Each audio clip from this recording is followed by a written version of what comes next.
Hello everyone, তো সবাইকে স্বাগত জানিয়ে আজকে আবার একটা নতুন ভিডিও শুরু করছি। তবে হ্যাঁ, আজকে না ওই সকাল সকাল থেকে আর ভিডিওটা স্টার্ট করিনি।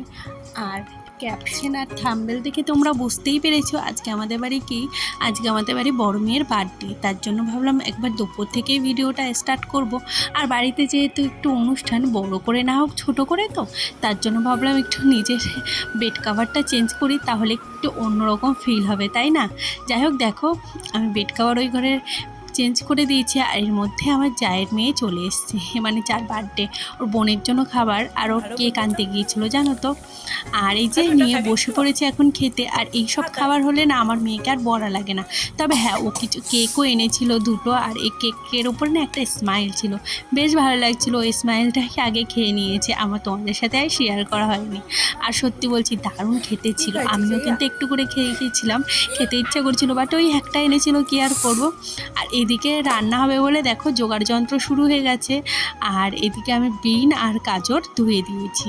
আর এটা কাটছে হলো যার বার্থডে, তারই সেই কাটছে আর কি, আমাকে দেখাচ্ছিল কাকিমা এইভাবে কাটবো। আর বোনও এসছে। আর দেখো আমরা কিন্তু সবাই মিলে বেশ মজা করছিলাম, যেহেতু ছোট করে হচ্ছে, তবু হ্যাঁ, মজার তো শেষ নেই। আর এদিকে দেখো সব কাটাকুটি কমপ্লিট হয়ে গেছে। আর এখন আমি এই থালাটায় ঢেলে রাখছি। কি বলো তো, আজকে রাইস হবে আর হবে চিকেন কষা। তো খুব বেশি লোকের আয়োজন নেই, একদম ঘরোয়া বাড়ির কিছু লোক। আর দেখো 2 কিলো চাল এনেছিল, সেটাই ভিজাবো। এটা হলো চায়ের আর এক মেয়ে।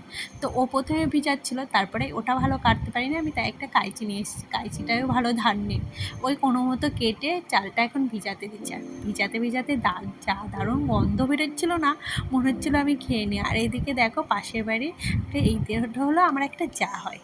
আমাদের বাড়িতে যখন কোনো অনুষ্ঠান হয় বা ভালো মন্দ রান্না হয়, আমি কিন্তু এই যাকে ধরে নিয়ে আসি। ওনার হাতের রান্না কিন্তু বেশ, জানো তো, যেইভাবেই রান্না করুক না কেন, দেখবে 2-1 জনের হাতের গুণ থাকে, যেরকমই রান্না করুক না কেন সেটা কিন্তু বেশ খেতে ভালো লাগে। তার জন্য আমাদের বাড়ি কিছু হলেই ওই যে ওনার দায়িত্ব পড়ে যে আমাদের আজকে রান্না করে দেবে। আর এইদিকে দেখো এই পুচকুটা অনেক দিন বাদে আমাদের বাড়ি এসছে, তো একটা বেলুন নিয়ে খেয়েছিল। আর এই তোড়াটা আমার ভীষণ ভালো লাগছিলো। আর এই যে দেখো ও যে ড্রেসটা নিয়েছে বার্থডেতে সেটাই পরেছিল। আর এদিকে বেলুন ফুলানো হচ্ছিলো, দেখতে পাচ্ছ কত লোক। তবে হ্যাঁ, যখন কেক কাটা হয়েছিল অনেকজনকেই ডাকা হয়েছিল, আশেপাশে অনেক বাচ্চা এসেছিলো। আর এই যে এটা হলো আমাদের বাড়ি বড় জামাই, আসলে যার বার্থডে হচ্ছে তার কিন্তু বিয়ে ঠিক হয়ে গেছে, 1-1.5 বছর পর বিয়ে। আর মেয়ের জন্য তো বিয়ে হয়ে গেছে, তোমরা দেখেছো। যাই হোক, এদিকে আমার মেয়ে দেখো ড্রেস পরে, ওর নাচটা দেখো, ও এমনি কি এইভাবে নাচবে। আর এদিকে বেলুন নিয়ে এই করে এসে খেলছিল। আর এদিকে দেখো বার্থডে গার্ল এই যে সাজছিল। আর এদিকে আমার রিং লেট পেয়ে এরা তো মানে রিলস করেই যাচ্ছিল। আর এদিকে এসে দেখি দিদির রান্না হয়ে গেছে, জানো তো। তারপরে এই যে বোনকে যে আমি কি বলছিলাম আমি নিজেও জানি না আর কি। আর আমি একটু শাড়িটা চেঞ্জ করে নিয়েছি। কী বলতো, আমার ননদি এই শাড়িটা আমাকে দিয়েছে, বলছে বড়, এটা আমার শাড়ি নয়। তারপরে এই যে কেক সাজানো হচ্ছে, আর কেকটা কিন্তু দারুণ লাগছিল। তবে হ্যাঁ, পেস্তা বাদাম দিয়ে বলে আমার একদম ভালো লাগেনি, জানো তো। আমার ভালো লাগেনি, অনেকের ভালো লেগেছে, বাট কেকটা কিন্তু দারুণ ছিল। আর আমার মেয়েও একদম ভালো খায়নি। আর এদিকে দেখো বার্থডে গালে একদম সেজে গুজে রেডি হয়ে গেছে। আর এদিকে এসে দেখি ভাতের অবস্থা একদম শোচনীয়, রাইস হবে, আমার বর নামিয়েছে, একদম মানে বাজে নরম হয়ে গেছিলো। যাই হোক, এইদিকে প্রিপারেশন হচ্ছে সব, এখন কেকটা কাটা হবে।